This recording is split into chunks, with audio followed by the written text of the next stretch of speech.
দেখতে দেখতে 50 বছর চলে গেল, বাবা দাড়িগুলো পেকে গেল। এখনো কি বুঝি না যে আমাকে কবর ডাকতেছে? আহারে, কত মানুষকে নিজ হাতে দাফন করলাম। ওই তো মহল্লার চাচারা দাদারা চলে গেল, নিজে হাতে হাতে কবর দিয়ে আসলাম। তারা তো কবরের মধ্যে ডাকতেছে, আয় আয় আয়। কই? আব্বার কবর দিয়ে আসলাম, কত বছর হয়ে গেল, আব্বা তো আসলো না।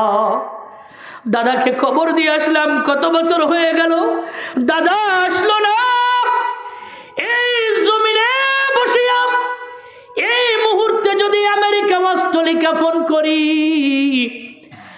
1 মিনিটের মধ্যে হাজার হাজার দূরের মাইল আমেরিকার খবর নেওয়া যাবে কি যাবে না? বলেন, যাবে কি যাবে না?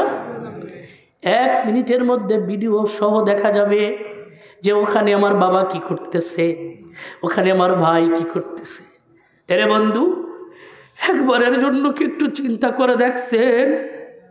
লক্ষ মাইল দূরে না, হাজার মাইল দূরে না, নিজের বাড়ির পাশে পুকুরের পাড়ে বাঁশ ঝাড়ের নিচে মাত্র 3.5 হাত মাটির নিচে মা শুয়ে আছে।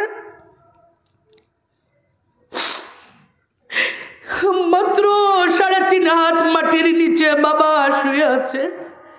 আহা, হাজার হাজার মাইল দূরে নয়, মাত্র 3.5 হাত মাটির নিচের খবর পাওয়া যায় না। হাজার হাজার মাইল আমেরিকার খবর পাওয়া যায়, হাজার হাজার মাইল দূরের খবর পাওয়া যায়। নিজের ঘরের পাশেই বাবার কবর, 3.5 হাত মাটির নিচে বাবা শুয়ে আছে, এর কোনো খবর পাওয়া যায় না। জোরে বলেন ঠিক কিনা? বাবারে, মৃত্যু থেকে কেউ পলায়ন করতে পারবে না, মৃত্যু থেকে পলায়ন করা যাবে না। কখন মরবো, কবে মরবো এটা নয়, আল্লাহ আল্লাহ। এ যুবক, এ যুবতী ভাই, এখনই মৃত্যুর প্রস্তুতি নাও। আকসিরু যিকরা হাদিমিল লাযযাতিল মাউত। নবীজি বলে, ও আমার উম্মত, অধিক পরিমাণে মৃত্যুর কথা স্মরণ করো। এ ভাই, কত ওয়াজ মাহফিল হয়, কত বয়ান হয়, ওয়াজ তো ওয়াজ ওইটাই। নবীজি বলে সবচেয়ে বড় ওয়াজ হলো যেই ব্যক্তি বেশি বেশি মৃত্যুর কথা স্মরণ করে। আলহামদুলিল্লাহি নাহমাদুহু ওয়া নাস্তাঈনুহু ওয়া নাস্তাগফিরুহু ওয়া নু'মিনু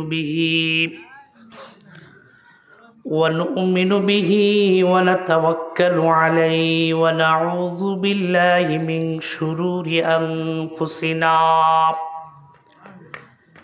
মান ইয়াহদিহিল্লাহু ফালা মুদিল্লা লাহু ওয়া মান ইউদ্লিলহু ফালা হাদিয়া লাহু। ونشهد أن لا إله إلا الله وحده لا شريك له ونشهد أن سيدنا وسندنا وحبيبنا وطبيب قلوبنا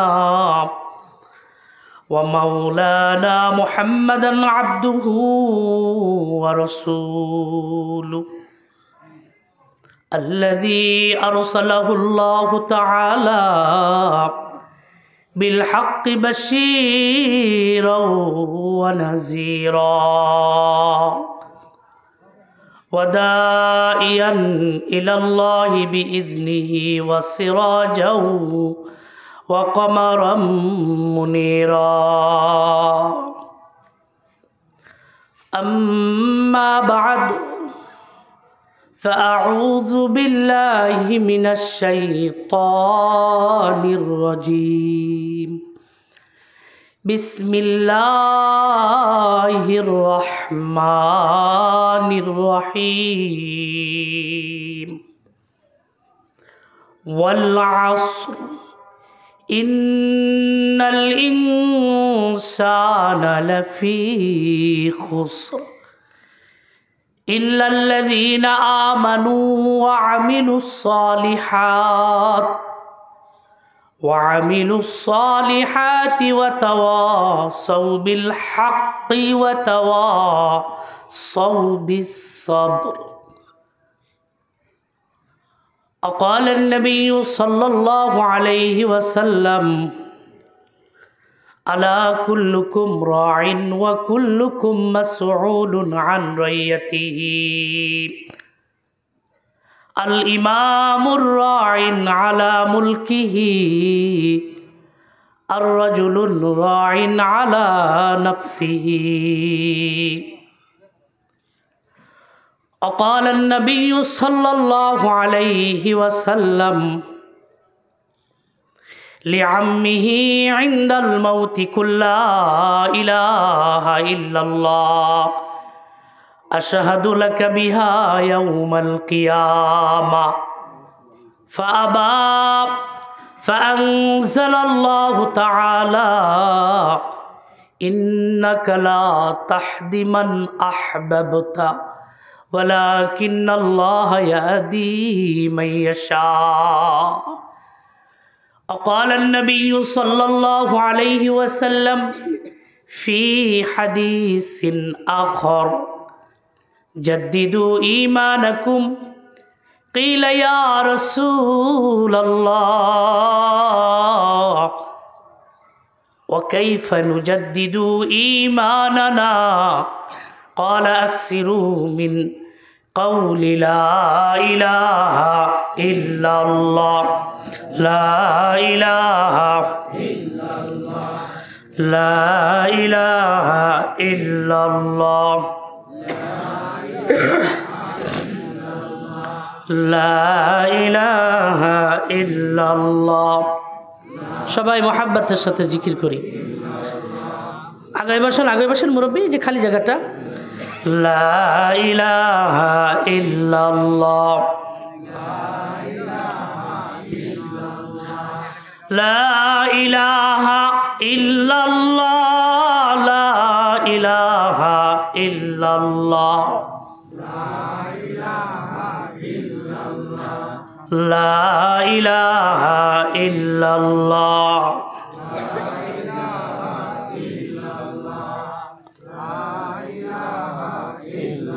লা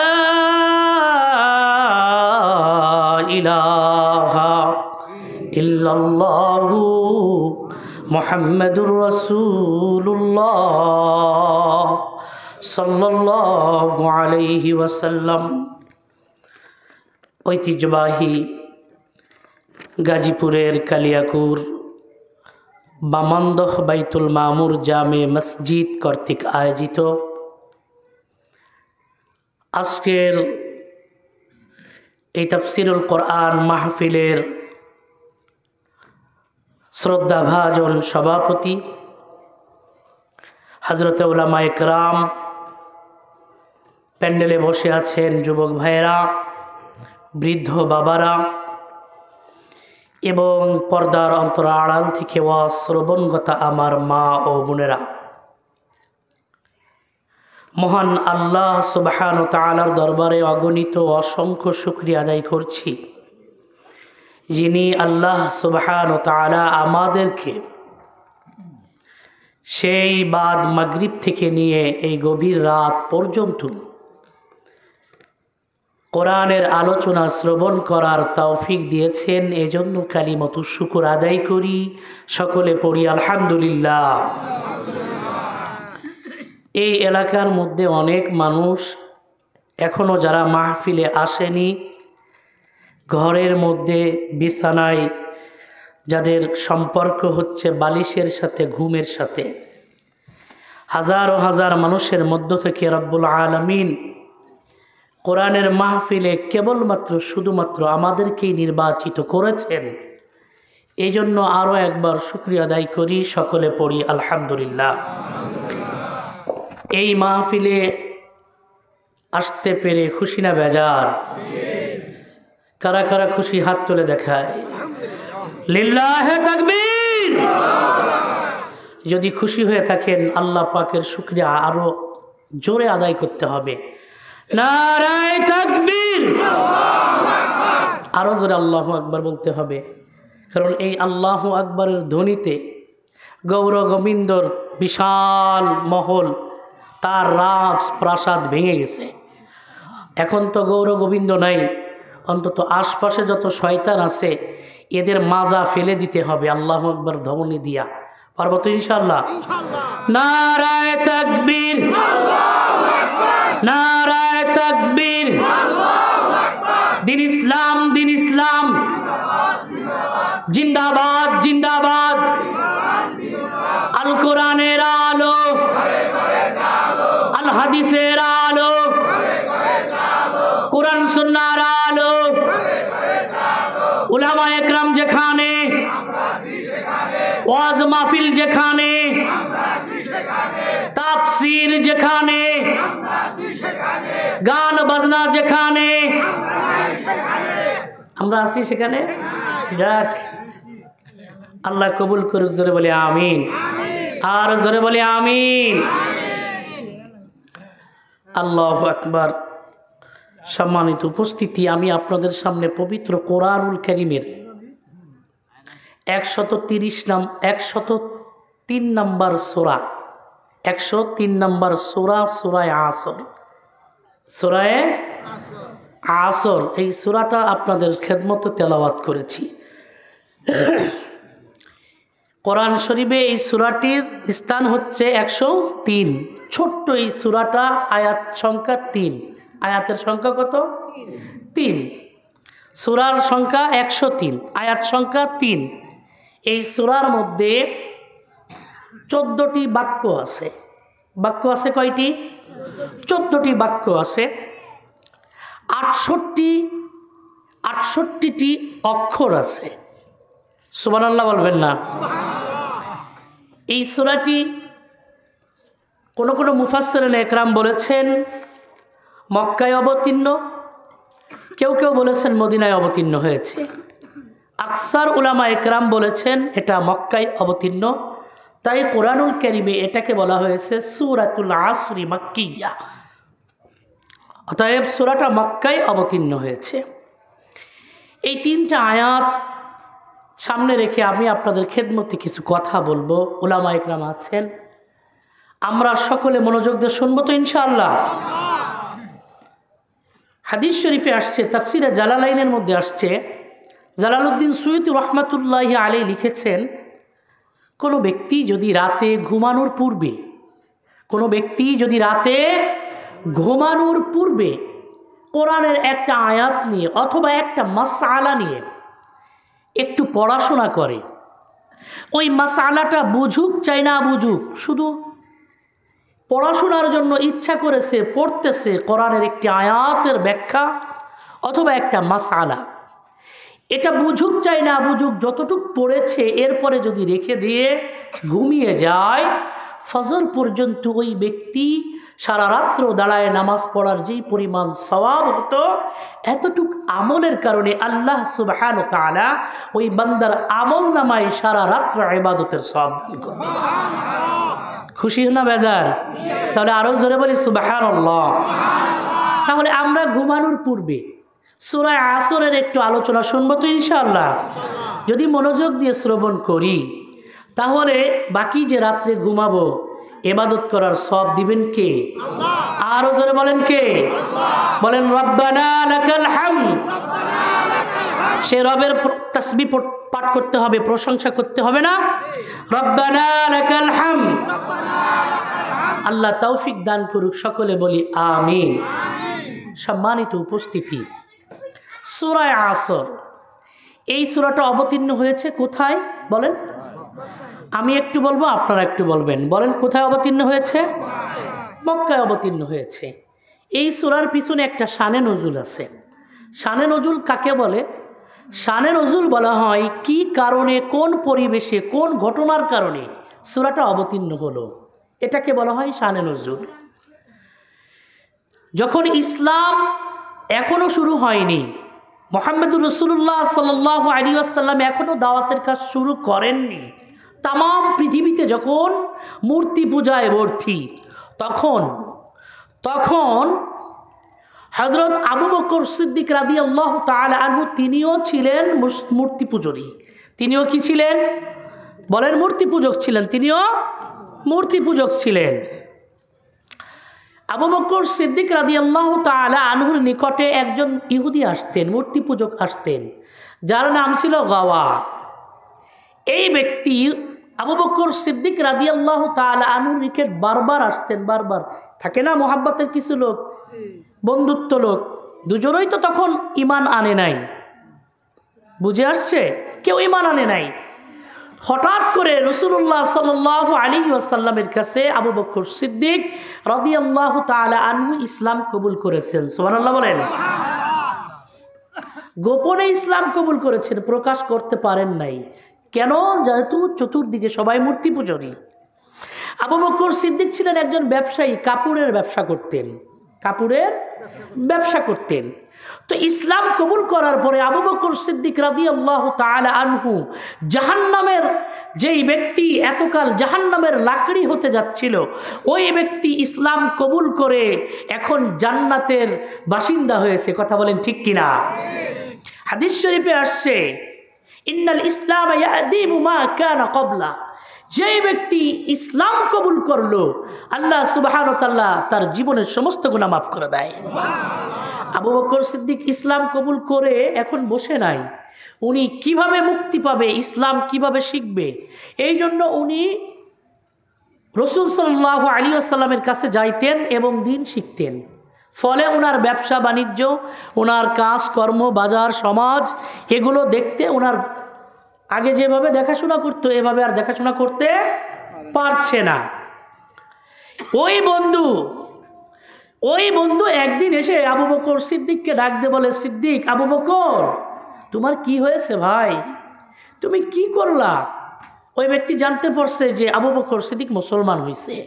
মুসলমান হওয়ার খবর শুনে এসে বলতেছে, আবু বকর, তুমি কি বোকা, তুমি কি নির্বোধ? আরে মুহাম্মদ অত বোকা, অত নির্বোধ, আর তুমিও সেই নির্বোধের কাছে গিয়া তার ধর্ম, তার হাতে বায়াত হয়ে তার ধর্ম পালন করতেছো। নিজের সংসার, ধর্ম, ব্যবসা বাণিজ্য, চাকরি বাকরি সব কিছু বাদ দিয়েছো। বন্ধু, তুমি তোমার বন্ধু, কেন দুনিয়ার এত নাজ নিয়ামত ত্যাগ করে তুমি মুহাম্মাদের কাছে গিলা? তখন আবু বকর সিদ্দিক বলল, নির্বোধ আমি নই, নির্বোধ হচ্ছে তুমি। নির্বোধ আমি নই, নির্বোধ হচ্ছে তুমি। নির্বোধ হচ্ছে তাহারা যাহারা দুনিয়াকে আখেরাতের চেয়ে প্রাধান্য দেয়, তারা কেবল নির্বোধ। জোরে বলেন ঠিক কিনা? সমাজের মধ্যে এক শ্রেণীর মানুষ বলে, হুজুরেরা কি করে, মাদ্রাসায় পড়াইলে কি হবে, হাফেজ কি করবে, আলেম কি করবে, এরা সরকারি চাকরি পাবে না। কথা বলেন ঠিক না? এরা কোনো ইঞ্জিনিয়ার, ডাক্তার হতে পারবে না। এই কাম নাই কাজ নাই, খালি নামাজ কালাম পড়ে আর মাদ্রাসায় পড়ে। আরে এরা তো দুনিয়ার কিছুই অর্জন করতে পারবে না। রব্বুল আলামিন ওই সমস্ত ব্যক্তিদের জন্য সূরা আসর নাজিল করেছেন। জোরে কোন সুবহানাল্লাহ। আবু বকর সিদ্দিক বলল, নির্বোধ আমি নই, নির্বোধ তো ভাই তুমি, কারণ তুমি দুনিয়াকে প্রাধান্য দিচ্ছ আখেরাতের চেয়ে। যেই ব্যক্তি দুনিয়াকে প্রাধান্য দেয় ওই ব্যক্তি কেবল নির্বোধ। জোরে বলেন ঠিক কিনা? আরো জোরে বলেন ঠিক কিনা? এই জন্য দুনিয়াকে আখেরাতের সামনে প্রাধান্য দেওয়া যাবে? জোরে বলেন যাবে? আমরা হাদিস শরীফে আসছে, হুব্বুদ দুনিয়া রাসু কুল্লি খতিয়া। রাসূল আকরাম সাল্লাল্লাহু আলাইহি ওয়াসাল্লাম বলেন, হুব্বুদ দুনিয়া, যে ব্যক্তি দুনিয়াকে মহব্বত করে, দুনিয়ার নাজ নিয়ামত ভোগ করার জন্য রং তামাশা দেখে মনে করে এটাই স্বর্গ, এটাই সব কিছু, রাসু কুল্লি খতিয়া, ওই ব্যক্তি ক্ষতির মধ্যে রয়েছে। হুব্বুদ দুনিয়া রাসু কুল্লি খতিয়া, দুনিয়ার মহব্বতই সমস্ত গুনাহের মূল। জোরে বলেন ঠিক কিনা? দুনিয়ার মোহাব্বত সমস্ত গুনাহের মূল। এই জন্য দুনিয়ার থেকেও বুদ্ধিমান ওই ব্যক্তি, যে ব্যক্তি দুনিয়াকে তুচ্ছ তাচ্ছিল্য মনে করে, আখেরাত পরকাল ঠিক রাখে। যে পরকাল ঠিক রাখে, যে মনে করে মৃত্যুর পরে আমাকে কবরে যেতে হবে, কবরে কি কিভাবে থাকবো, কবরে আমার অবস্থা কি হবে, কবরের মাটি আমার সাথে কেমন আচরণ করবে, কবরের মাটি আমার সাথে কি ভালো ব্যবহার করবে না খারাপ ব্যবহার করবে, পরকালে আল্লাহ পাকের সামনে আমাকে হিসাবের কাঠগড়ায় দাঁড়াইতে হবে, এই চিন্তা চেতনা যেই ব্যক্তি করে ওই ব্যক্তি গুনাহ করতে, জোরে বলেন, গুনাহ করতে পারে না। এই জন্য বলা হয় তুমি যদি মাটির নিচে ভালো থাকতে চাও তাহলে মাটির উপরে ভালো কাজ করো। কথা বলেন ঠিক কিনা? মাটির উপরে ভালো কাজ করবো তো ইনশাআল্লাহ। চলুন ভাই, সূরা আসরে কি বলতেছে আল্লাহ তাআলা? আল্লাহ তাআলা বলছেন ওয়াল আসর ইন্নাল ইনসানা লাফি খুসর ইল্লাল্লাযীনা আমানু ওয়া আমিলুস সালিহাত ওয়া তাওয়াসাউ বিল হাক্কি ওয়া তাওয়াসাউ বিস সাবর।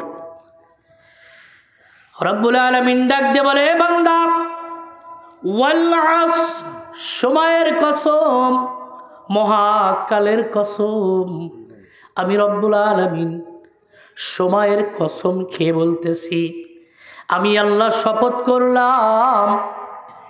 ও বান্দা, ভালো করিয়া শুনিয়া রাখো, ইন্নাল ইনসানা লাফি খুসর, নিশ্চয়ই মানুষ ক্ষতির মধ্যে রয়েছে। আমার ভাই, মনে করেন আমি এখানে এসে বললাম, জানেননি কালিয়াকুর বাজারে আগুন লেগে মার্কেট পুড়িয়ে গেছে। হঠাৎ করে একজনে বলবে, মাত্রই তো আমি আসলাম, আগুন লাগতে তো দেখলাম না। আমার কথাটা সহজে কেউ গ্রহণ করবে না। যদি আমি বলি খোদার কসম, আল্লাহর কসম, আমি কসম দিয়ে বলতেছি আগুন লেগে জ্বলে গেছে, তখন আপনারা আমার কথাটাকে গ্রহণ করবেন কি করবেন না? বলেন, করবেন কি করবেন না? কেন? কারণ আমি শপথ গ্রহণ করেছি। যে মানুষটা শপথ গ্রহণ করে, শপথ কয়, কসম খায়, বোঝা গেল তার পরের বাক্যটা খুব জরুরি। পরের বাক্যটার দৃঢ়তা বোঝানোর জন্য ওই বাক্যর পূর্বে শপথ খায়, কসম গ্রহণ করে। কথা বলেন ঠিক কিনা? ঠিক রব্বুল আলামিন মানুষ যে ক্ষতির মধ্যে রয়েছে, সিংহভাগ মানুষ ক্ষতির মধ্যে রয়েছে, আমরা মানুষেরা ক্ষতির মধ্যে রয়েছি, এইটা বুঝাইবার জন্য রব্বুল আলামিন সময়ের কসম খেয়েছেন। আল্লাহ তাআলা বলেন ওয়াল আসর, ওয়াল আসর, সময়ের কসম, মহাকালের কসম। কাল তিন প্রকার, মাজি মুস্তাকবিল, মাজি হাল মুস্তাকবিল। ও ভাই, কাল বলা হয় জামানাকে, যেই জামানার ওইটাই হইল কাল, ওইটাই হইল সময়। সময়টাকে আল্লাহ তাআলা এত প্রাধান্য দিয়েছেন কারণ রব্বুল আলামিন আমাকে আপনাকে যে হায়াত দিয়েছেন, এই হায়াতটা অনেক দামি। এখানে আমরা যারা বসে আছি এর মধ্যে অনেকের 60 বছর, 50 বছর, 70 বছর, 30 বছর, 20 বছর। এই ছোট ছোট বাচ্চাগুলো দেখা যায় 8-9 বছর। ও বন্ধু, এই সময়টা কে দিয়েছে? আরো জোরে বলেন কে? হায়াতের মালিক হলেন আল্লাহ। আল্লাহ ডাক দিয়ে বলে, বান্দা, এই হায়াত আমি আল্লাহ দিয়েছি, এই সময় আমি আল্লাহ দিয়েছি। সময় থাকতে সময়ের মূল্যায়ন করিও। সময়ের মূল্যায়ন যারা করে, সময়ের মূল্য যারা দেয়, তারাই কেবল জ্ঞানী। ও বন্ধু, আমরা যখন ছাত্রদেরকে বলি পড়াশোনা করো, সময়টা কাজে লাগাও, গল্প করিও না, মোবাইল চালাইও না, বন্ধুদের আড্ডায় যেও না, বেশি বেশি পড়াশোনা করো। ওই ছাত্রটা যদি তার ছাত্র জীবনে বেশি বেশি পড়াশোনা করে, সময়টা যদি কাজে লাগায়, পরীক্ষার ফলাফল ভালো হবে না খারাপ হবে? পক্ষ পক্ষান্তরে যেই ছাত্রটা সময়টাকে মূল্য দেয় না, পড়াশোনা করে না, ঠিক মতন পড়তে বসে না, কাজে মনোযোগ দেয় না, বন্ধুদের আড্ডায় সময় ব্যয় করিয়া দেয়, বন্ধুদের আড্ডায় সময় ব্যয় করে দেয়, ঘুমের মধ্যে সময় ব্যয় করে দেয়, টিভি দেখার মধ্যে সময় ব্যয় করে দেয়, মোবাইল দেখার মধ্যে সময় ব্যয় করে দেয়, পড়াশোনা না করার কারণে সর্বশেষ পরীক্ষার ফলাফল ভালো হয় না, খারাপ হয়। ঠিক তদ্রূপ আমাকে আপনাকে যে রব্বুল আলামিন হায়াত দিয়েছেন, যে আল্লাহ আমাকে আপনাকে এত বড় নিয়ামত হায়াত দিয়েছেন, ওই হায়াতটা যেই বান্দা কাজে লাগায় ওই বান্দাই বড় বুদ্ধিমান। আর যে বান্দা এই হায়াতটা চায়ের দোকানে ব্যয় করে, বন্ধুদের আড্ডায় ব্যয় করে, নামাজে সময় লাগায় না, যেখানে সেখানে সময়টা ব্যয় করে দেয়, ঘুমের মধ্যে সময়টা ব্যয় করে দেয়, অনার্থক সময়টা ব্যয় করে দেয়, এই ব্যক্তি বড় ক্ষতিগ্রস্ত। জোরে বলেন ঠিক কিনা? রব্বুল আলামিন বলেন ইন্নাল ইনসান, নিশ্চয়ই মানুষ, লাফি খুসর, ক্ষতিগ্রস্ত, নিশ্চয়ই মানুষ ক্ষতির মধ্যে রয়েছে। বলে কোন মানুষটা ক্ষতির মধ্যে রয়েছে? যেই মানুষটা তার সময়টা কাজে লাগায় না। কথা বুঝে আসতেছে? সময়টা কাজে না লাগানোর কারণে ওই বান্দা ক্ষতির মধ্যে রয়েছে, ক্ষতিগ্রস্ত। কারণ আল্লাহর দেওয়া এই সময়, আল্লাহর দেওয়া এই হায়াত অনেক দামি। এ ভাই, এখন বুঝে আসে না, এখন আমি বললেও বুঝবেন না। কেন বুঝবেন না জানেননি? বিপদে পড়েন নাই। যেই ব্যক্তিকে জেলখানার মধ্যে কয়েদিকে বলবে আগামীকাল দুপুর 12টায় তোমার ফাঁসি হবে, আগামীকাল দুপুর 12টায় তোমার ফাঁসি, ওই ব্যক্তি বুঝবে সময় কাকে বলে। কথা বলেন ঠিক কিনা? আর একজন ওই ব্যক্তি সময়ের মূল্য বোঝে, যেই ব্যক্তি তার বাবা অথবা মাকে হাসপাতালে আইসিইউ এর মধ্যে ভর্তি করে। কিসের মধ্যে? ও ভাই, হায়াতের মালিক কে? আর জোরে বলেন কে? মোহাব্বতের সাথে ডাক দেন আল্লাহ। হায়াতের মালিক ওই আল্লাহ। কোনো ডাক্তার বাঁচাইতে পারে না, কোনো বিজ্ঞান বাঁচাইতে পারে না, কোনো ঔষধে বাঁচাইতে পারে না, কোনো আইসিইউতে বাঁচাইতে পারে না। এরপরেও অনেক মানুষ তার বাবা অথবা মাকে মনে করেন এই এলাকার মধ্যে সবচাইতে কোটিপতি, ওই ব্যক্তি তার বাবাকে আইসিইউতে রেখে এবার ডাক্তারে বলে, ডাক্তার কত টাকা লাগবে নাও, কত সম্পদ লাগবে নাও, আমার বাবা যেন মরে না। আপনারা বলেন ডাক্তার কি বাঁচাইতে পারবে? বলেন ডাক্তার কি বাঁচাইতে পারবে? সময়ের কসম, আল্লাহ তাআলা সময়টাকে কেন এত গুরুত্ব দিলেন? সময়কে আল্লাহ তাআলা এত গুরুত্ব দিলেন কেন? কারণ সময় বড় দামি জিনিস। ও বন্ধু, যখন মালাকুল মউত আজরাইল আলাইহিস সালাম চলে আসবে, যখন আজরাইল আলাইহিস সালাম আমার আপনার দুয়ারে চলে আসবে, তখন আমি যদি বলি, ও মালাকুল মউত আজরাইল, আমাকে একটা দিন সময় দাও, আজকে মরতে রাত চাই না, আগামীকালকে আইসো, আমার 3টা ব্যবসা আছে, আমার বাড়ি আছে, আমার অনেক হিসাব নিকাশ আছে, আমি অনেক বড় চাকরি করি, সেখানে আমার হিসাবের দায়িত্ব ছিল, আমি এগুলো বোঝাইয়া দিব, এরপরে তুমি আমারে নিবা। আপনারা বলেন আজরাইল কি আপনার কথা শুনবেনি? ভাই বলেন শুনবে? আজরাইল শুনবে না। মালাকুল মউত যখন চলে আসবে, ও বান্দা তখন বুঝবেন হায়াত কি জিনিস। হায়াত কি জিনিস? এখন হায়াতের মূল্যায়ন করতে বুঝি না, সময়টাকে কতভাবে নষ্ট করে দিচ্ছি, জিন্দেগিটা নষ্ট করে দিলাম। দেখতে দেখতে চুলগুলো পেকে গেল, শরীরের চামড়াগুলো ঘুষায় গেল। আহারে, কত শক্তি ছিল শরীরের মধ্যে, শক্তি কই? আস্তে আস্তে করে বয়স বাড়ে না কমে, বাড়ে না কমে কমে। রব যে হায়াত দিয়েছেন, ওই হায়াত থেকে আমার একটা দিন একটা সময় চলে যায়। এ যুবক, যে সময়টা চলে যায় আর আসবে না।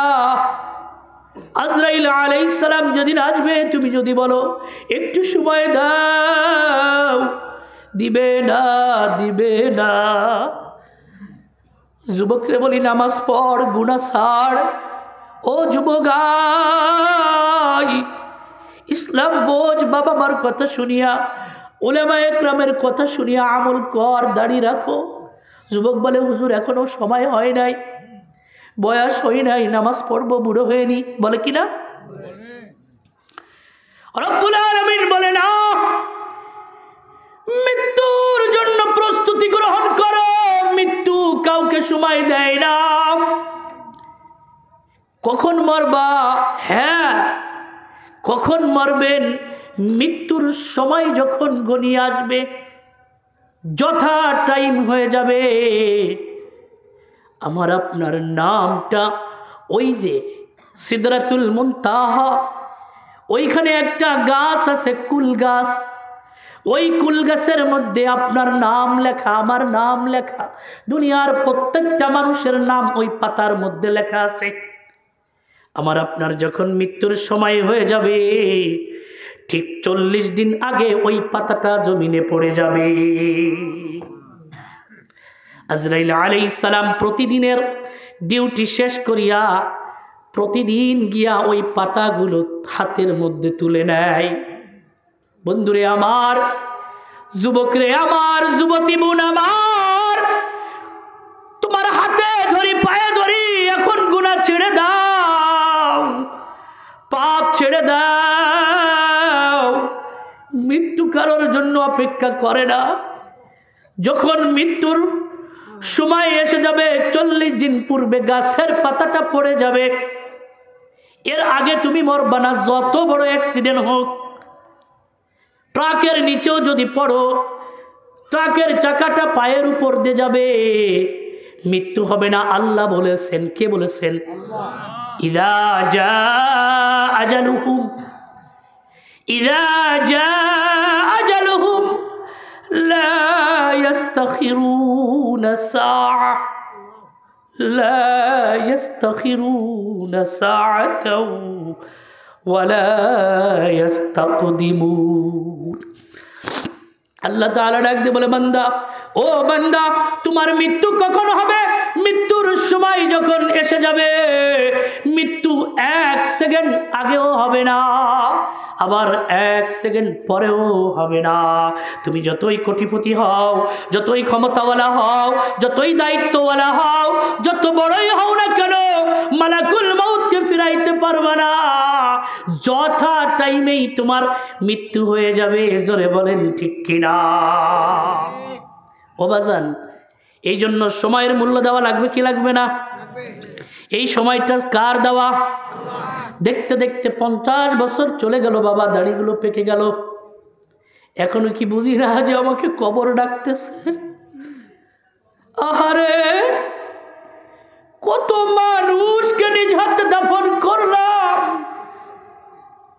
ওই তো মহল্লার চাচারা, দাদারা চলে গেল, নিজে হাতে হাতে কবর দিয়ে আসলাম, তারা তো কবরের মধ্যে ডাকতেছে, আয় আয় আয়। কই? আব্বার কবর দিয়ে আসলাম, কত বছর হয়ে গেল, আব্বা তো আসলো না। দাদাকে কবর দিয়ে আসলাম, কত বছর হয়ে গেল, দাদা আসলো না। এই জমিনে বসিয়া এই মুহূর্তে যদি আমেরিকা অস্ট্রেলিয়া ফোন করি, 1 মিনিটের মধ্যে হাজার হাজার দূরের মাইল আমেরিকার খবর নেওয়া যাবে কি যাবে না? বলেন, যাবে কি যাবে না? 1 মিনিটের মধ্যে ভিডিও সহ দেখা যাবে যে ওখানে আমার বাবা কি করতেছে, ওখানে আমার ভাই কি করতেছে। এরে বন্ধু, একবারের জন্য কি একটু চিন্তা করে দেখছেন? লক্ষ মাইল দূরে না, হাজার মাইল দূরে না, নিজের বাড়ির পাশে পুকুরের পারে বাঁশ ঝাড়ের নিচে মাত্র 3.5 হাত মাটির নিচে মা শুয়ে আছে। মাত্র 3.5 হাত মাটির নিচে বাবা শুয়ে আছে। আহা, হাজার হাজার মাইল দূরে নয়, মাত্র 3.5 হাত মাটির নিচের খবর পাওয়া যায় না। হাজার হাজার মাইল আমেরিকার খবর পাওয়া যায়, হাজার হাজার মাইল দূরের খবর পাওয়া যায়। নিজের ঘরের পাশেই বাবার কবর, 3.5 হাত মাটির নিচে বাবা শুয়ে আছে, এর কোনো খবর পাওয়া যায় না। জোরে বলেন ঠিক কিনা? বাবারে, মৃত্যু থেকে কেউ পলায়ন করতে পারবে না, মৃত্যু থেকে পলায়ন করা যাবে না। কখন মরবো, কবে মরবো এটা নয়, আল-আন আল-আন। এ যুবক, এ যুবতী ভাই, এখনই মৃত্যুর প্রস্তুতি নাও।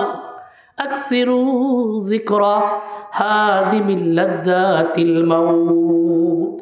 নবীজি বলে, বান্দা ও আমার উম্মত, অধিক পরিমাণে মৃত্যুর কথা স্মরণ করো। এ ভাই, কত ওয়াজ মাহফিল হয়, কত বয়ান হয়, ওয়াজ তো ওয়াজ ওইটাই। নবীজি বলে সবচেয়ে বড় ওয়াজ হলো যেই ব্যক্তি বেশি বেশি মৃত্যুর কথা স্মরণ করে। কাফা বিল মারই ওয়াইদান, বেশি বেশি মৃত্যুর কথা স্মরণ করো। এ যুবক, তোমার মতন কত যুবক কবরে শুয়ে আছে। এ যুবতী বোন, গতকালকে আমি নিজে হাতে এশার নামাজের পরে এক যুবতী বোনের জানাজার ইমামতি করলাম। বোনটা পরীক্ষা দিবে, বাবাও চিন্তা করে নাই আমার মেয়েটা এখন মৃত্যুবরণ করবে। এখনই গোনা ছাড়ার সময়, বলেন ঠিক কিনা? গোনা ছাড়া লাগবে কি লাগবে না? বেশি বেশি করা মৃত্যুর কথা স্মরণ করা লাগবে। কবে মরব, মৃত্যু থেকে কেউ পলায়ন করতে পারবে না। মৃত্যু থেকে পলায়ন করে কোথায় যাবেন? যেখানেই যাবেন আজরাইল আছে না নাই? জোরে বলেন, আছে না নাই? যেখানেই যান, আপনি যদি বিশাল বিল্ডিং বানাইয়া ওই বিল্ডিংয়ের মধ্যে লোহা দিয়া সিন্দুক বানাইয়া তার মধ্যেও যদি শুয়ে থাকেন, বসে থাকেন, মৃত্যু আপনাকে ছাড়বে না। আইনামা তাকুনু আইনামা তাকুনু ইউদরিকুমুল মাউতু ওয়ালাউ কুনতুম ফি বুরুজিম মুশাইয়াদা। মালিক ডাক দিয়ে বলে, বান্দা মৃত্যু থেকে কোথায় পালাইবা? তুমি যেখানেই যাও না কেন, মালাকুল মউত তোমার কাছে আসবে। তুমি যদি সিন্দুক, কাচের সীসা, বলে লোহা, যত দামি পদার্থ দিয়াও যদি তুমি সিন্দুক বানাও, সেখানে আজরাইল যাবে কি যাবে না? মরণ থেকে যতই পালাও, মরণ তোমায় নিবে ঘিরি। যদিও সুদূর আকাশ পানে, পালাও সে তাই লাগাই সিঁড়ি। মৃত্যু থেকে পালন করা যাবে। মাউত কাসিন কুল্লু নাসিন শারেবু, কবরু বাইতিন কুল্লু নাসিন দাখিলু। মাউত কাসিন কুল্লু নাসিন শারেবু, কবরু বাইতিন কুল্লু নাসিন দাখিলু। একদিন এই সোনার শরীর থাকবে না রে, হায় রে হায়। মাটির শরীর মাটির সঙ্গে মিশবে ধুলায়। কিসের ঘর, কিসের বাড়ি, কিসের জমিদারি, সঙ্গে তোমার কেহ নয় রে, কেবল একা তুমি। কথা বলেন ঠিক কিনা? কত সুন্দর নারী পুরুষ আছে কবরে শুয়া, সদাই শুইত তারা নরম গদি পায়া। কথা বলেন ঠিক কিনা? এই জন্য সময়ের মূল্য দিব। আল্লাহ তাআলা বলেন, ওয়াল্লাস, সময়ের কসম খাইছেন। সময় একটা দামি জিনিস। এ যুবক, সময়টাকে মূল্যায়ন করো। ও বৃদ্ধ দাড়ি পাকা বাবা, সময়টাকে মূল্যায়ন করেন। অনেক বাবাকে দেখা যায় আজান হয়ে গেছে, চায়ের দোকানে চা খাইতেছে। নামাজে সবাই যাইতেছে, উনি নামাজে যায় না। এমন অনেক বাবা আছে দাড়ি পেকে গেছে, বয়স 40 নয় 50, 60, 70 হয়ে গেছে, নামাজ পড়ে না, রোজা রাখে না, যাকাত দেয় না, সুদ ছাড়ে না, চগলছুরি ছাড়ে না। বলেন এমন বাবা আছে না নাই? সময়টাকে মূল্যায়ন করে না, বলে পরে আমল করব। ওই সময়টার ব্যাপারে আল্লাহ তাআলা বলেন সময়কে মূল্যায়ন করো। কেন করবা জানোনি? ইন্নাল ইনসানা লাফি খুসর। আল্লাহ তাআলা বলেন ইন্নাল ইনসানা লাফি খুসর, নিশ্চয়ই মানুষ ক্ষতির মধ্যে রয়েছে। বলেন মানুষ কিসের মধ্যে আছে? আমার দিকে তাকান, মানুষ কিসের মধ্যে? আপনি যে ক্ষতির মধ্যে আছেন, আপনি কি জানেন কত বড় ক্ষতিগ্রস্ত হচ্ছে? আমি আপনি জানি না কিসের ক্ষতি। قال النبي صلى الله عليه وسلم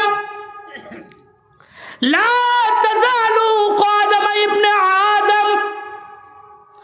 আল্লাহর হাবিব সাল্লাল্লাহু আলাইহি ওয়াসাল্লামের একটা হাদিস আনলাম, মানুষ যে কত বড় ক্ষতিগ্রস্ত।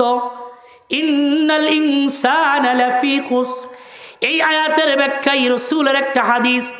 আল্লাহর নবী বলেন লা তাজালু কদমা ইবনে আদম ইয়াউমাল কিয়ামাতি হাত্তা ইউসআলা আন খামসিন।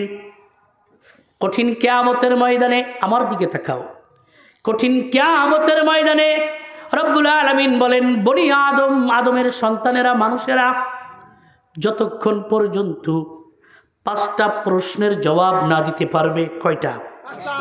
আরো জোরে কয়টা? নবী বলেন বনি আদমকে কিয়ামতের ময়দানে আল্লাহ তাআলা বলবেন যতক্ষণ পর্যন্ত 5টা প্রশ্নের উত্তর না দিতে পারবা, এক কদমের উপরে দাঁড়াই থাকা লাগবে 50,000 বছর। কয় বছর? 50 দিন, 50 মিনিট, আল্লাহ। নবীজি বলে 50 দিন নয়, 50 ঘন্টা নয়, 50,000 বছর এক কদমের উপরে দাঁড়াই থাকবা। আপনি বলবেন হুজুর আমি একা একা এক কদমের উপরে দাঁড়াই থাকলে সমস্যা কি? বলে না, ওই হাসরের ময়দান তো এই ময়দান নয়, হাসরের ময়দান তো এই ময়দান নয়। ওয়ানুফিখা ফিস-সূরি ফাইযা হুম মিনাল আজদাসি ইলা রাব্বিহিম ইয়ানসিলুন। দ্বিতীয়বারের ন্যায় যখন সিংহার মধ্যে ইসরাফিল আলাইহিস সালাম সিংহায় ফুঁক দিবে, মাটির নিচ থেকে মানুষ এমনভাবে উঠতে থাকবে, এমনভাবে গজাইবে। আপনি যখন ধান ফেলান, ওই ধান মাটির নিচ থেকে কিভাবে গজায়? আমাদের নড়াইলের ভাষায় বলি পাতো, কেউ বলে জালা, আপনারা কি বলেন? জালাই। আল্লাহ রাব্বুল আলামিন বলে কিয়ামতের ময়দানে ইসরাফিল আলাইহিস সালামের সিংহার ফুৎকারের পর মানুষ কবর থেকে বের হবে, কবর থেকে বের হবে। আদম আলাইহিস সালাম থেকে নিয়ে দুনিয়ার শেষ মানুষটা পর্যন্ত সেই দিন মাটির নিচ থেকে বের হবে। কারুর গায়ে পোশাক থাকবে না, উলঙ্গ অবস্থায় দাঁড়াইবে। সবাই হাসরের ময়দানে উঠবে। জিজ্ঞেস করা হলো হাসরের ময়দান কিসের হবে? বলে হাসরের ময়দান হবে তামার, তামার। ও ভাই, আমি আপনি মনে করতেছি দাঁড়াই থাকবো, সমস্যা কি? হাসরের ময়দানে তো 2-4 জন মানুষ থাকবে না, হাজার হাজার কোটি কোটি মানুষ থাকবে। আপনাকে জিজ্ঞাসা করতে চাই, আপনি যখন কালিয়াকুরের গাড়িতে উঠিয়া আপনি যখন ঢাকায় যাইতে চান, প্রচণ্ড গরমের মধ্যে ভাদ্র মাসের সময় মনে করেন বাসে উঠছেন, ভিতরে সিট আছে, খালি নাই, মানুষ দাঁড়ায় আছে, এমন অবস্থায় ঢাকার জ্যামের মধ্যে যদি আপনি একটু দাঁড়ায় থাকেন, কেমন লাগে? বিরক্ত লাগে? বলেন বিরক্ত লাগে? হাসরের ময়দান কেমন হবে? আল্লাহর নবী বলেন হাসরের ময়দানে সমস্ত মানুষ উঠবে, সমস্ত মানুষের শরীরের গরম আছে না নাই? হাসরের ময়দানের জমিন হবে তামার, মানুষের মাত্র মাথার 3 হাত উপরে থাকবে সূর্য। কয় হাত? এই যে ওলামা ইকরাম আছে, কোন কোন বর্ণনায় আসছে সুরমাদানি, একটা সুরমাদানির কাঠি যতটুক, এতটুক উপরে সূর্য থাকবে। আপনাকে জিজ্ঞাসা করতে চাই, সূর্যের তাপ আছে না নাই? এই মাঘ মাসের শীতে সূর্যের তাপ বুঝতে চান না? 6 মাস আগে যখন প্রচন্ড গরম হয়েছিল, ও বন্ধু, চুয়াডাঙ্গার রাস্তার পিচ পর্যন্ত গলে গেছে। কথা বলে না, ঠিক কিনা? প্রচন্ড গরমের সময় সূর্যের তাপের কারণে আমরা এই জমিনে থাকতে পারি না। ওই প্রচন্ড গরমের সময় যদি কোনো ব্যক্তিকে খালি গায়ে একটা ঘরের টিনের চালের উপরে খালি গায়ে শোয়াই দেওয়া হয়, বলেন ওই ব্যক্তি বাঁচবেনি? শরীরের চামড়াগুলো, চর্বিগুলো ঘরের টিনের সাথে লেগে যাবে। কথা বলেন ঠিক কিনা? জোরে বলেন ঠিক কিনা? রব্বুল আলামিন বলেন, কিয়ামতের ময়দানে মানুষের বান্দার মাথার উপরে থাকবে সূর্য,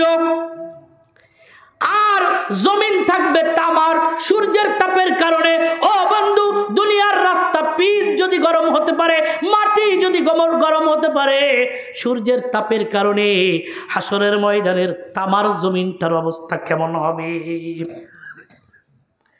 ওই জমিনের উপরে দাঁড়াই থাকা লাগবে। নবীজি বলেন, সূর্যের তাপে ও বন্ধু কারুর মাথার মগজগুলো টকবক করবে, গিলুগুলো টকবক করতে থাকবে, নাক দিয়ে চোখ দিয়ে বের হতে থাকবে, কান দিয়ে বের হতে থাকবে।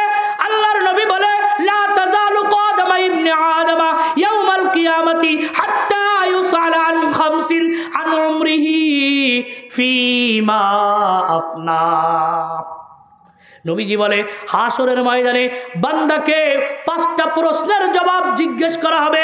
যেই বান্দা যতক্ষণ পর্যন্ত এই 5টা প্রশ্নের উত্তর না দিতে পারবে, এক কদমের উপরে দাঁড়ায় থাকবে 50,000 বছর।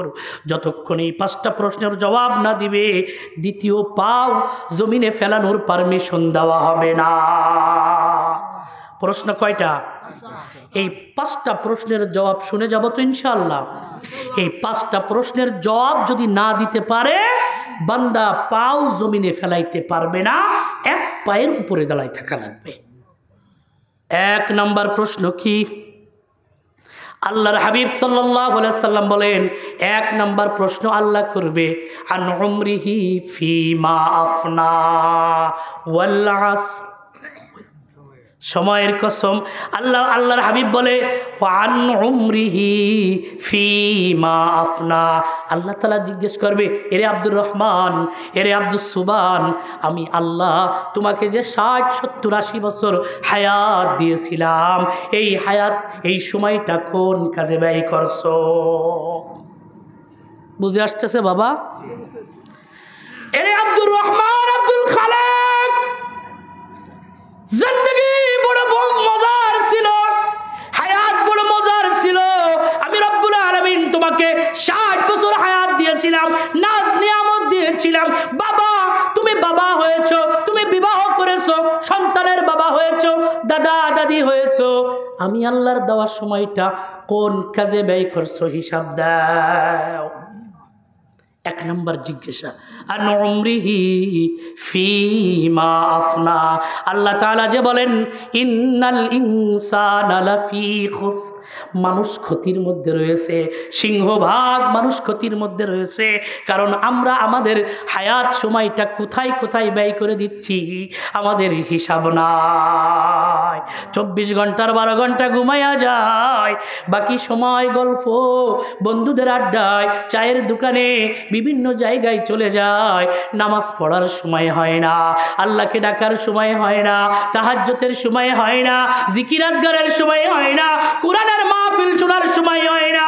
কিয়ামতের ময়দানে আল্লাহ বলবে, তোমার মহল্লার মধ্যে তাফসীর মাহফিল হয়েছিল, তুমি কোথায় টেলিভিশন সামনে করে বসেছিলে? আমি যে আল্লাহ হায়াত দিয়েছিলাম, আজকে হিসাব না দেওয়া পর্যন্ত 1 কদমের উপরে দাঁড়ায় থাকবি, দ্বিতীয় কদম জমিনে ফেলানোর পারমিশন দেওয়া হবে না। মনে থাকবে? 1 নাম্বার। 2 নাম্বার বলেন, ওয়ান শাবাবিহি ফীমা আফলা। আল্লাহর হাবিব সাল্লাল্লাহু আলাইহি সাল্লাম 2 নম্বরে জিজ্ঞেস করেন। আল্লাহর নবী বলেন, কিয়ামতের ময়দানে আল্লাহ রাব্বুল আলামিন বলবেন, ওই হায়াতের মধ্যে আমি আল্লাহ যে যৌবনকাল দিয়েছিলাম, কোন কাল? যৌবনকাল। সবাই বলেন না, কোন কাল? যৌবনকাল। আপনার যৌবনকাল ছিল না? ছিল। যার 80 বছর 100 বছর বয়স, যৌবন ছিল না? ছিল। আল্লাহ বলবে, এ আব্দুর রহমান, ওরে আব্দুল সুবহান, তোমার যে আমি 70 বছর হায়াত দিয়েছিলাম, এই হায়াতের মধ্যে যৌবন নামক নিয়ামত, বলেন যৌবন একটা, আরে বলেন না, বলেন যৌবন একটা, বলে যৌবন একটা গোল্ডিপ সিগারেট। কত বড় হারামজাদা। গান আছে না, আরে কয় না, গান আছে না একটা গান, যৌবন একটা গোল্ডিপ সিগারেট, দুনিয়াটা মস্ত বড়, খাও দাও ফুর্তি করো। জোরে বলেন নাউজুবিল্লাহ, আরো জোরে বলেন নাউজুবিল্লাহ। দুনিয়াটা মস্ত বড়, খাও দাও ফুর্তি করো, দেয়ার ইজ নো গড। জোরে কর নাউজুবিল্লাহ। কুত্তা, কুত্তা এর কি কোনো হিসাব হবে? পরকাল হাসর নাসর আছে। তাইলে যেই মানুষটা কুত্তার মতন, মানে কুত্তার তো মৃত্যুর চিন্তা নাই, হিসাবের চিন্তা নাই, পরকালে আল্লাহর সামনে হিসাব দেওয়া লাগবে, এই চিন্তা তো কুত্তার নাই, আছে গৃহপালিত পশুদের আছে। তাহলে যেই মানুষটা বলে দুনিয়াটা মহাবড়, খাও দাও ফুর্তি করো, এই মানুষটার মধ্যে মানুষত্ববোধ বলতে কিচ্ছু নাই, এ তার পাই জানোয়ারের চেয়ে নিকৃষ্ট। জোরে বলেন ঠিক কিনা? আল্লাহ তাআলা শুধু তাই বলে নাই, আল্লাহ বলেছেন উলাইকা কাল আনআম। এই লোকদের ব্যাপারে বলতেছে যারা সুদ খায়, ঘুষ খায়, বেনামাজি, নামাজ পড়ে না, দুনিয়াটাকে মদ, গাঁজা, ইয়াবা, ফেন্সিডিল দিয়া নারী ভোগ কইরা দুনিয়াটা শুধু ভোগ বিলাসিতার মধ্যে যেই ব্যক্তি সময়টা কাটায় দেয়, এই ব্যক্তির ব্যাপারে আল্লাহ তাআলার সিদ্ধান্ত, আল্লাহ তাআলা বলেন উলাইকা কাল আনআম। আল্লাহ বলে এ চার পায়ে জানোয়ার। জোরে কান নাউজুবিল্লাহ। চার পায়ে জানোয়ার গরু। গরুর ঠ্যাং কয়টা? এ ভাই, গরু হালাল না হারাম? গরুর গোশত খাই না, দুধ খাই, গোশত খাই, গরু কি? আল্লাহ বলে বালহুম আদল। আরে গরু তো হালাল, ছাগল তো হালাল, আল্লাহ বলে বালহুম আদল, এর চেয়ে নিকৃষ্ট। বলে ওই জানোয়ার যার পা আছে চারটা কিন্তু সে হালাল না, সে হারাম, সে নিকৃষ্ট। সেই নিকৃষ্ট প্রাণী হচ্ছে শূকর। কথা বলেন, নিকৃষ্ট প্রাণী কি? আল্লাহ বলে বালহুম আদল, ও চার পাই জানোয়ার তো হালাল, ও শূকরের চাইতেও খারাপ, শূকরের চাইতেও খারাপ। উলাইকা হুম দল গাফিলুন। যেই ব্যক্তি দুনিয়াকে দুনিয়া মনে করে, যে ব্যক্তি মনে করে এটা আনন্দের জায়গা, আনন্দ ফুর্তি করার জন্য দুনিয়ায় আল্লাহ আমাকে পাঠাইছে, ওই ব্যক্তি চার পায়ে জানোয়ার, শূকরের চাইতেও নিকৃষ্ট। যৌবন একটা গোল্ডিপ সিগারেট না, যুবক না।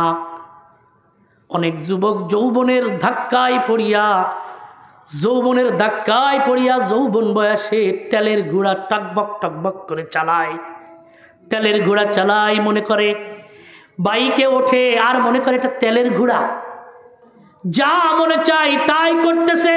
এ যুবক, এ যুবতী, হাতের মধ্যে দুনিয়া বড় ফিতনার জামানা, তোমার হাতের মধ্যে ইন্টারনেট, ওই ইন্টারনেট দেখে দেখে দেখে দেখে যুবক যুবতী বেগানা নারীর ন্যাংটা দেখে, উলাঙ্গা কাপড় ছাড়া ছবি দেখে। যে এই গুনাহ করতেছে, যৌবন নষ্ট করতেছে, কিয়ামতের ময়দানে আল্লাহ তাআলা বলবে আমার দেওয়া যৌবন কোন কাজে ব্যয় করছো, কোথায় ব্যয় করছো, জবাব দাও। যতক্ষণ পর্যন্ত এটার জবাব না দিতে পারবি, এক কদমের উপরে দাঁড়ায় থাক, 50,000 বছর দ্বিতীয় কদম জমিনে ফেলানোর পারমিশন হবে না। ওয়ান শাবাবিহি ফিমা আফলা ইন্নাল ইনসানা লাফি খুস। মানুষ বড় ক্ষতিগ্রস্তর মধ্যে আছে। বর্তমান সমাজের মধ্যে 100 যুবক 100 যুবতীর মধ্যে 80% যুবক যুবতীর চরিত্র খারাপ। জোরে বলেন ঠিক কিনা? এই সমাজে পরকীয়া চলতেছে, ঘরে স্ত্রী ভালো লাগে না, বাইরের মেয়েদেরকে দেখলে তার ভালো লাগে, আছে না নাই? চোখের হেফাজত নাই, কোন দিকে বলবো, সারা শরীরেই ক্যান্সার। চোখ দিয়া দেখো, হাত দিয়া মজা লাও, ওই লজ্জা স্থানের হেফাজত করতেছো না। কিয়ামতের ময়দানে তোমার হাত আল্লাহর কাছে তোমার বিরুদ্ধে এই হাত দিয়া গুনাহ যখন করো যুবক, আল্লাহ পাকের দরবারে তোমার বিরুদ্ধে সাক্ষ্য দিবে, ওই চোখ তোমার বিরুদ্ধে সাক্ষ্য দিবে। অতএব গুনাহ করা যাবে? ও যুবক, ও যুবতী, এই যৌবন আল্লাহর দেওয়া নিয়ামত।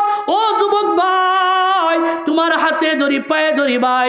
ও ভাই, পা ডাগায়া দাও, আমি তোমার পা ধরে বলতেছি, খবরদার যৌবন নষ্ট করিও না। যৌবন বড় নিয়ামত। যে এই যৌবন নষ্ট করছে হারবাল খাইয়া, বিভিন্ন ডাক্তারের কাছে টাকা ফেলাইয়া, তারপরেও যৌবন আনতে পারে না। যৌবন অনার্থক নষ্ট করা যাবে না। ও যুবক, ও যুবতী, যদি নষ্ট করো দুনিয়াও বরবাদ, পরকালও বরবাদ। ইন্নাল ইনসানা লাফি খুসর, মানুষ বড় ক্ষতিগ্রস্ত। 100-র মধ্যে 80%। কেউ তো ঠিক না? 3 নম্বর প্রশ্ন করবে।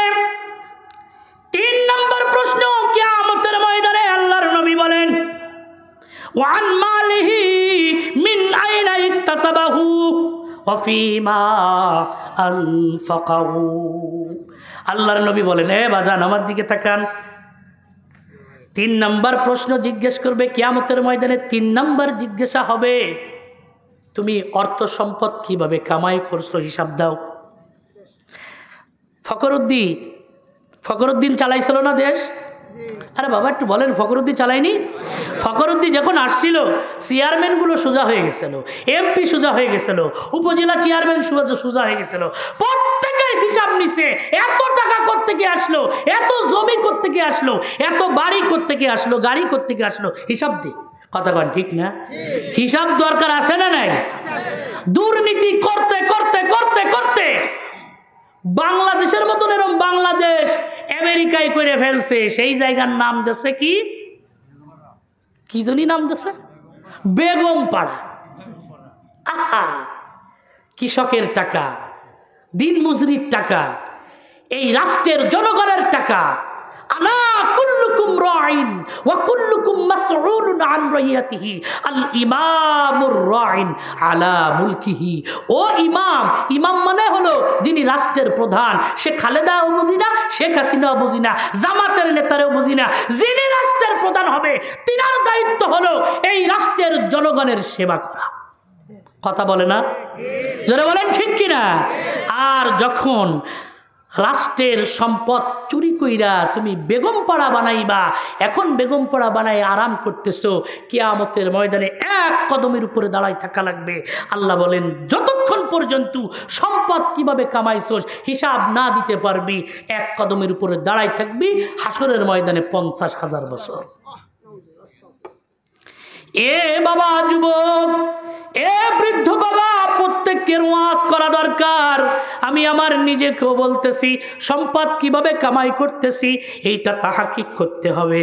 ও ভাই, খানা তো সবাই খায়, কুত্তাও খায়, মানুষেও খায়। হালাল খাওয়া দরকার আছে না নাই? ও বান্দা, হাজি সাহেব হজ করে আইছে, নিজের বোনের হক নষ্ট কইরা সেই টাকা দিয়া হজ করলে, বলেন কয়টা হজ করলে হজ কবুল হবে? হবে না? আরে পাশের গ্রামের এক দরিদ্র এক ভাই তার জমি জাল দলিল করছে।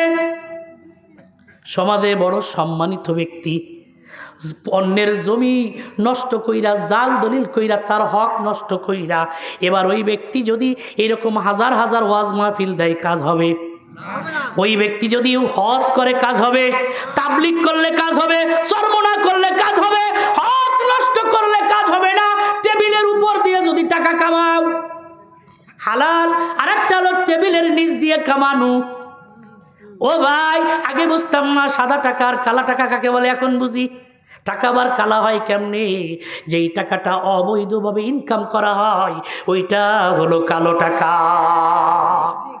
আল্লাহর নবী বলেন ওয়ান মালিহি মিন আইনা ইকতাসাবাহু, তুমি সম্পদ কিভাবে কামাই করছো কিয়ামতের দিন আল্লাহ বলবে হিসাব দে, হিসাব দে। দুনিয়াতে এই যে ডক্টর ইউনূস হিসাব নিতেছে না, দুনিয়াতে কেউ যদি হিসাব নাও নেয়, দুনিয়া যদি পার করেও দাও, কিয়ামতের ময়দানে কিন্তু হিসাব দেওয়া লাগবে। ও বাজান, যেই স্ত্রীর জন্য গয়না গাটি হারামভাবে কামাই কইরা গয়না বানাই দিচ্ছেন, হারামভাবে ইনকাম কইরা, চুরি কইরা, ডাকাতি কইরা, অন্যের হক নষ্ট কইরা আপনার বিবিরে শাড়ি কিনে দিচ্ছেন, ছেলেকে মোটর সাইকেল দিচ্ছেন, আরে কন্যাকে গয়না বানাই দিচ্ছেন, আল্লাহর কসম দিয়ে বলি ঘরের মধ্যে যাইয়া বিবিকে বসাইয়া ছেলে মেয়েকে বসাইয়া এবার বলো, ও বিবি, ও আমার ছেলে মেয়ে, আমি হারামভাবে কামাই, আমি তো জাহান্নামী হয়ে যাচ্ছি, আমি তো এইগুলো কামাই করতেছি, কিয়ামতের দিনের দায়িত্ব কি নিবা? বলেন আপনার বিবি নিবে না, ছেলেও নিবে না। হাদিস শরীফের মধ্যে আসছে কিয়ামতের ময়দানে ও বন্ধু কেউ কাউকে চিনবে না, ছেলে বাবাকে চিনবে না, বাবা ছেলেকে চিনবে না, মা তার সন্তানকে চিনবে না, সন্তান তার মাকে চিনবে না, বন্ধু বন্ধুকে চিনবে না। একটা নেকির জন্য যদি আপনি দৌড়াদৌড়ি করেন, বলেন ও বাবা, দুনিয়াতে বহুত অর্থ সম্পত্তি তোমার জন্য রেখে আসছি, একটা নেকি দাও, জান্নাতে যাব, দিবে না। আপনি কেন চুরি করতেছেন? কেন মানুষের হক নষ্ট করতেছেন? নবীজি সাল্লাল্লাহু আলাইহি সাল্লাম বলেন, হক নষ্টকারীর গুনাহ আল্লাহ জীবনে মাফ করে না। হারাম খাইয়া যত তাহাজ্জুদ পড়ো, যত সিজদা দাও, কাজে লাগবে না। এক বিন্দু, এক সরিষা দানা হারাম যদি তোমার দেহের মধ্যে যায়, ও বন্ধু, পেশাব করতে গেছো, পেশাব লেগে গেছে কাপড়ে, নামাজ হবে না। তুমি যদি ওই জায়গাটা ধুইয়া নামাজে দাঁড়াইয়া যাও, নামাজ হয়ে যাবে। কিন্তু যখন তুমি হারাম খাইয়া ভিতরের রক্ত নাপাক বানাইছো, কয় বালতি পানি দিয়া ধুইলে তোমার ভিতরটা পরিষ্কার হবে? হবে? হবে? হবে না। এই জন্য তাহারাত, পবিত্রতা, আত্মার আত্মশুদ্ধি, পানি দিয়া মুখ ধুইলে পরিষ্কার হওয়া যায়, সাবান দিলে মুখ ত্বক পরিষ্কার হওয়া যায়, কিন্তু আত্মার আত্মশুদ্ধি কি দিয়ে করবেন? ইন্নাল ইনসানা লাফি খুস, মানুষ ক্ষতির মধ্যে আছে না নাই? 80%। আরে বর্তমানে মনে হয়, আমার কাছে মনে হয় আরো বেশি। তাহাকিক করে খাবার খায় না। বলে এক বিন্দু পরিমাণ হারাম যখন খাইবেন 40 দিন, বলেন আমার সাথে কয়দিন? 40 দিন।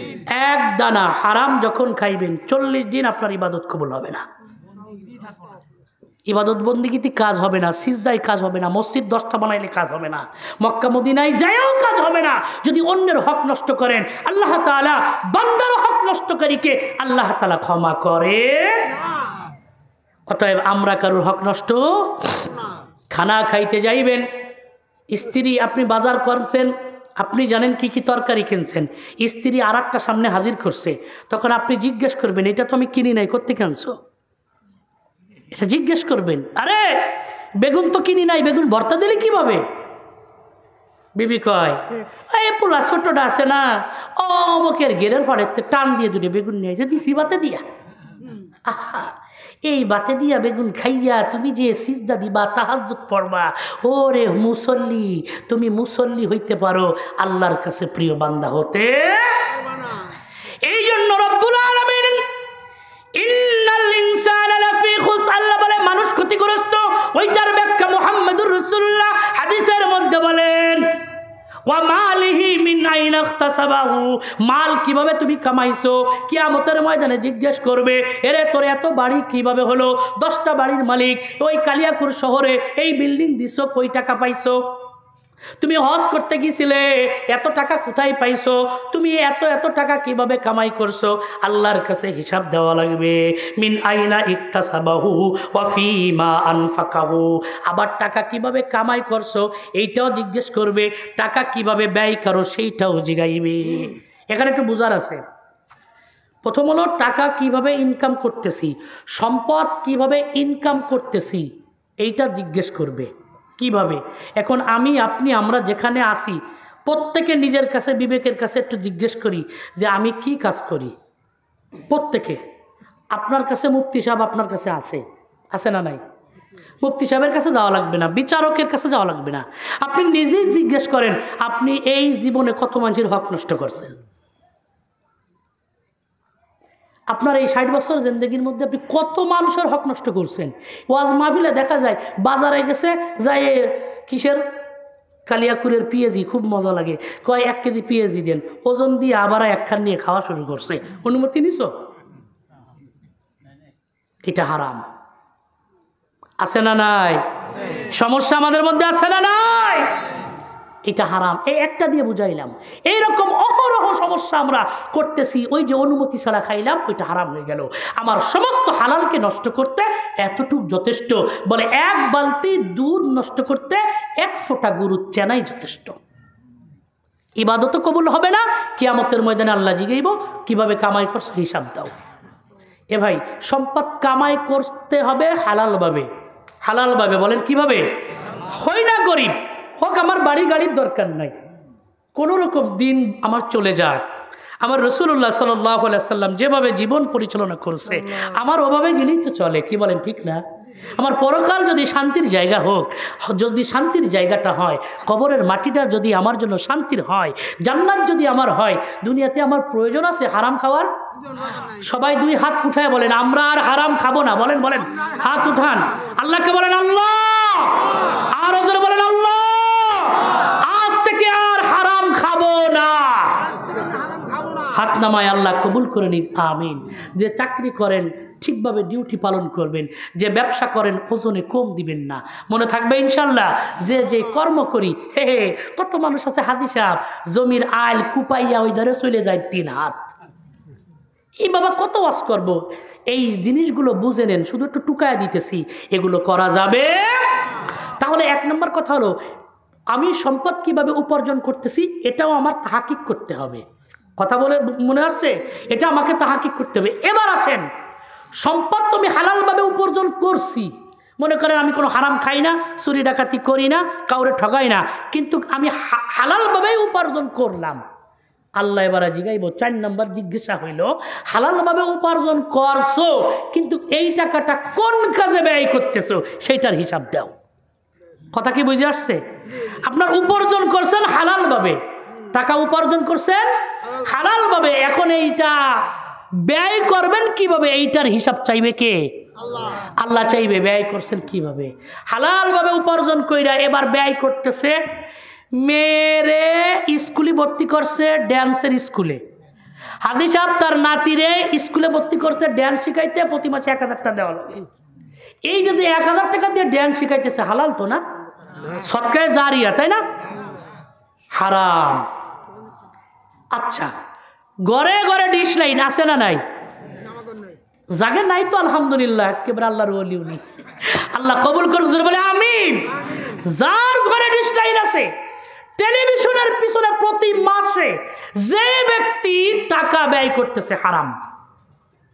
হুজুর আছে আমার কাছে, জিজ্ঞান হুজুরের কাছে জিজ্ঞেস করবেন। এই যে টেলিভিশনের বিল দিতে হচ্ছে প্রতি মাসে 250 টাকা, 300 টাকা, 500 টাকা, এই যে টাকাটা ব্যয় করতেছেন আল্লাহর দরবারে হিসাব দেওয়া লাগবে। আল্লাহ পাকের দরবারে হিসাব দেওয়া লাগবে তুমি টাকাটা কোন কাজে ব্যয় করছো। জোরে বলেন ঠিক কিনা? আরে ভাই জোরে বলেন ঠিক কিনা? এবার কার কার ঘরে টেলিভিশন আছে হাত তুলতে যদি কই, হুজুররাও হাত তোলে মাঝে মধ্যে। কথা কন ঠিক না? হুজুর বিপদে পড়ছে, হুজুরের পুল আর এক বাসায় যায় টিভি দেখতি, জানলা দে উকি ঝুঁকি মারে, মানসি খারাপ কয়। হুজুরের বউ কয় তুমি কি আরো মিলাদ পড়ো যে টিয়া পাও, ওই দিয়ে একটা টিভি কিনলি কি হয়? টিভি তো আর না হালাল হয়ে গেছে, প্রত্যেকের ঘরে আছে, সমস্যা কি, কিনে ফেলো। অনেক হুজুরও দেই হাত তোলে যে আমার ঘরেও আছে টিভি। এই টেলিভিশনের পিছনে প্রতি মাসে যে বিল দেওয়া হচ্ছে, আল্লাহ তাআলা বলবে তুমি যা টাকা উপার্জন করছো এই টাকা কোন কাজে ব্যয় করছো হিসাব দেওয়া লাগবে প্রতি মাসে মাসে। এই পর্যন্ত 10 বছরে প্রতি মাসে টিভি কেনার পর থেকে প্রতি মাসে যে টাকাগুলো ব্যয় করছেন কত টাকা হয়েছে দেখেন। হিসাব দেওয়া লাগবে কি লাগবে না? জোরে বলেন লাগবে কি লাগবে না? হিসাব দেওয়া লাগবে, উপায় নাই বন্ধুরে আমার, এটা হিসাব দেওয়া লাগবে। এটা হলো 4 নাম্বার গেল। 5 নাম্বার নাম্বার হলো আল্লাহর হাবিব সাল্লাল্লাহু আলাইহি সাল্লাম বলেন, ইলম কিভাবে উপার্জন করেছো, কতটুকু ইলম উপার্জন করেছো, ইলম হাসিল করছো, ওই অনুযায়ী কতটুকু আমল করছো হিসাব দাও। এবার ধরা খেয়ে গেছে বক্তা নিজে, কথা কোন ঠিক না? বক্তা এবার নিজে ধরা খেয়ে গেছে। ইলম কতটুকু উপার্জন করছো, ওই অনুযায়ী কতটুকু আমল করছো হিসাব দে। যদি না দিতে পারো এক কদমের উপরে কয় বছর? 50,000 বছর দাঁড়ায় থাকবা, দ্বিতীয় পাও জমিনে ফেলানোর পারমিশন দেওয়া হবে না। আলেমের অভাব নাই, আমল নাই, উলামায়ে সু বলেন এগুলো উলামায়ে সু। এবার আপনারা মনে মনে ভাবতেছেন বাচ্চা গেছি, এই নাম্বারে আমরা নাই। কিছু কিছু মানুষ মনে করতেছে আমরা এখানে নাই। ও ভাই, আলেম বলতে কি বুঝাই? কোন ইলমের কথা উল্লেখ করা হয়েছে? আসমানি ইলম, কুরআনি ইলম শিক্ষা করা ফরজ। নবীজি বলেন তলাবুল ইলমি ফরিদাতুন আলা কুল্লি মুসলিম। প্রত্যেক পুরুষ, বলেন প্রত্যেক পুরুষ এবং নারীর উপর কোরআন মাজিদ ইলমে দ্বীন শিক্ষা করা ফরজ। বলেন ইলমে দ্বীন শিক্ষা করা কি? এই যে নিচেতে বসে বসে কইতেছেন যে আমরা হুজুরও না বাইসে গেলাম, আল্লাহ কইছে আমি ইলমে দ্বীন শিক্ষা করা ফরজ করছি, তুমি কি আগে সেই ফরজটা আদায় করছো? যারা যারা ইলমে দ্বীন শিক্ষা করেন নাই, কিয়ামতের দিন জবাব দেওয়া লাগবে। ইলম অর্জন করেন নাই, জবাব দেওয়া লাগবে। আমি বলতেছি না যে আপনি স্কুল কলেজ ইউনিভার্সিটিতে কেন পড়তেছেন। আজকে আমাকে যিনি এই মাহফিলে দাওয়াত দিয়েছে তিনি জেনারেল লাইনে উচ্চ শিক্ষিত, আবার মাদ্রাসার লাইনে কোরআনের লাইনে উচ্চ শিক্ষিত। আলহামদুলিল্লাহ বলেন। আপনি ডাক্তার হন, ইঞ্জিনিয়ার হন, আমার কোনো সমস্যা নাই, বরং ভালো, আপনাকে ধন্যবাদ জানাবো। কিন্তু ডাক্তার হওয়া জরুরি না, ইঞ্জিনিয়ার হওয়া জরুরি না। ও বন্ধু, আসমানি ইলম শিক্ষা করা জরুরি। কিয়ামতের ময়দানে জিজ্ঞেস করবে ইলম কতটুকু উপার্জন করছো হিসাব দাও। তুমি সব করতে পারছো, আমার কোরআনটা শিখতে পারো নাই। কেন ইলম শিক্ষা করতে হবে? বলে নামাজ পড়তে হবে না? নামাজের মধ্যে সূরা কিরাত পড়া লাগে না? বলে নামাজ সহি হওয়ার জন্য যতটুকু সূরা কিরাত জানা দরকার এতটুকু পরিমাণ পড়া ফরজে আইন। এটা আছে?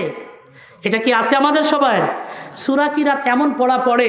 সেদিন এক হালুয়াঘাটে গেছি মাহফিলে, আরে গেছি অনেক দূরে মাহফিলে, সেই কোথায়? হালুয়াঘাট, ময়মনসিংহ হালুয়াঘাট। আমরা দুই হুজুর গেছি, মাগরিবের নামাজ, মনে করছি যে আমাকে মনে হয় ইমামতি দেবে।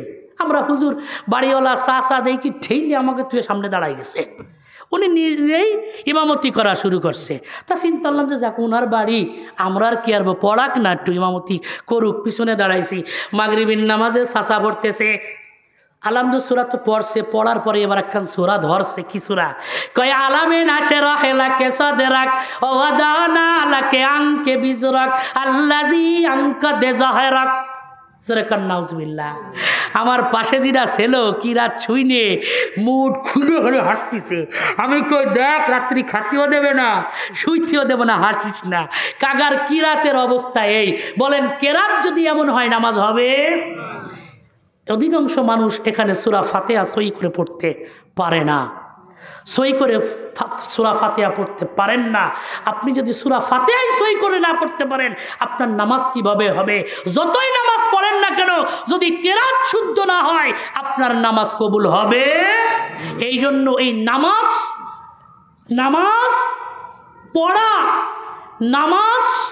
পড়া পর্যন্ত ইলম শিক্ষা করা ফরজ আইন। ওই অনুযায়ী আমল করবো তো ইনশাল্লাহ। মসজিদে ইমাম সাহেব আছে, মাদ্রাসা আছে পাশে, সেখানে গিয়া হুজুরে বলবো হুজুর আমার সূরা কিরাতটা একটু শোনেন। মাগরিবের পরে বলবো হুজুর একটু পড়াই দেন না। আপনি চেষ্টা করেন নিজের থেকে একটু কোরআনের সূরাগুলো পড়তে থাকেন, বেশি না।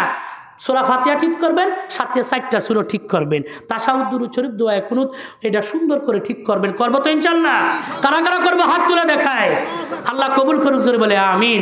আর তাবলিগে যাবেন, এখানে তো মাদ্রাসায় পড়ানোর বয়স হয় নাই। উলামা একরামের সাথে, যেই জামাতের সাথে হক্কানি উলামা একরাম আছে, ওই জামাতের সাথে দাওয়াতে তাবলীগের মেহনতে যাইবেন, 40 দিন বসবেন, আশা করি আপনার সুরগুলো ঠিক হয়ে যাবে। কথা বলেন ঠিক কিনা? 2 নম্বর হইল, আমি তো গেছি গা বয়স 70 বছর, কিভাবে আর মাদ্রাসায় তো ভর্তি হওয়ার বয়স নাই, ভর্তি করবেও না। অতএব আমার ঘরে ছেলে মেয়ে নাতি পুতি যা আছে, আমার মতন আর এরকম বানাবো না। আমার নাতি পুতি ছেলে মেয়েকে কমসে কম কোরআনের হাফেজ বানাবো তো। কোরআন শিক্ষা দিব তো? যদি আপনি তাদের পিছনে মেহনত করে আপনার একটা নাতিকে যদি মাদ্রাসায় দিয়া হাফেজ বানাইতে পারেন, নবীজি বলে মান করাআল কুরআন ফাস্তাজহারাহু ফাহাল্লা হালালাহু ওয়া হাররা হারামাহু আদখালাহুল্লাহুল জান্নাহ। নবীজি বলে কিয়ামতের ময়দানে যে কোরআনকে ইয়াদ করলো, মুখস্থ করলো, কোরআনের হালালকে হালাল মেনে চললো, হারামকে হারাম মেনে চললো, ওই ব্যক্তি জান্নাতে প্রবেশ করবে। শুধু জান্নাতে একা যাবে না, আরো 10 জন ব্যক্তিকে সুপারিশ করে জান্নাতে নেবে। আপনি দাদা, আপনি নানা, আপনার এই মেহনতে আপনার নাতিটা মাদ্রাসায় গিয়া হাফেজ হয়েছে, ওই নাতি যদি জান্নাতে যায় আপনাকে রেখে যাবে? জোরে বলেন, রেখে যাবে? নাতিও নাই, পুতিও নাই। মাদ্রাসা আশপাশে যেটা আছে, পাশে একটা মাদ্রাসার ছাত্র যারা হেফজখানায় পড়ে, নুরানীতি পড়ে, যাই হাত ডলবেন, বলবেন বাবা ভালো করে পড়ো, ভালো করে পড়ো। মাঝে মধ্যে একটু মজা কিনে দিলেন, একটু আদর করবেন। মাদ্রাসার তলাবে এলেম শিখতেছে, কোরআন শিখতেছে, তাকে যদি একটু আদর করেন, সেম টু সেম মুহাম্মদুর রাসূলুল্লাহ এতিমের মাথায় হাত বুলাইতেন। মাদ্রাসা তো সুপার ছাত্রদের মাথায় হাত বুলাইতেন, নিজে না খায়া খাওয়াইতেন। আপনিও যদি সেই রকম মাদ্রাসার ছাত্রদের সাথে একটু মোহাব্বত করেন, তাদের সাথে যদি হাত মিলান, তাদেরকে একটু যদি ভালোবাসেন, এর বদলতে আল্লাহ মাফ করতে পারে কি পারে না? যারা বলেন পারে কি পারে না? এইগুলো করবো তো ইনশাল্লাহ।